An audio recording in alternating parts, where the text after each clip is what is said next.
Despite the unrest in schools coming almost like a clockwork every year, school heads, parents and even ministry officials are still left puzzled by the turn of events. Tonight we hear from those who have been at the center of the hit. They spoke to unrest. Now, looking at what is happening in secondary schools, as the chairman of principals in Nairobi County, are you concerned? Whether we look at it from whichever direction, the issue is about discipline. In an apparent reference to his experience, views and feelings, the man in charge of Moi Forces Academy, Nairobi, explains why the country has been unable to surmount the challenge of school unrest. As school unrest spreads across Kenya, education stakeholders, among them parents, have been left scratching their heads.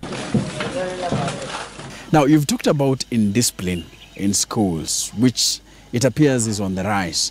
But the question is, what are the causes? The challenges facing the modern child are enormous. And therefore, the approaches need to be expounded. So that we don't stick to the traditional ways of dealing with the student. Bearing in mind that the child we're dealing with today is quite different from that child of 10 years ago.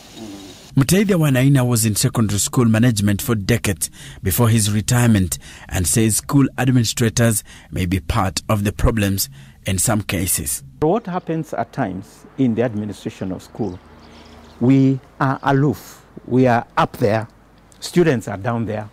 They are wondering, how do we put our problems across? And you find that they tend to feel there's nobody taking care of their issues. Most of these incidents you see, they have been annual events of a kind.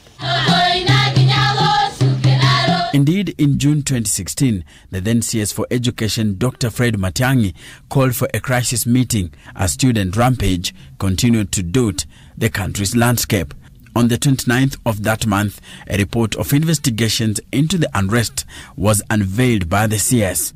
The report cited drugs being available around schools, markets, homes and bus stages, parents having neglected their children and relegated the responsibility to teachers who are too busy to guide them, and schools lacking adequate professional guidance and counseling staff, among many others.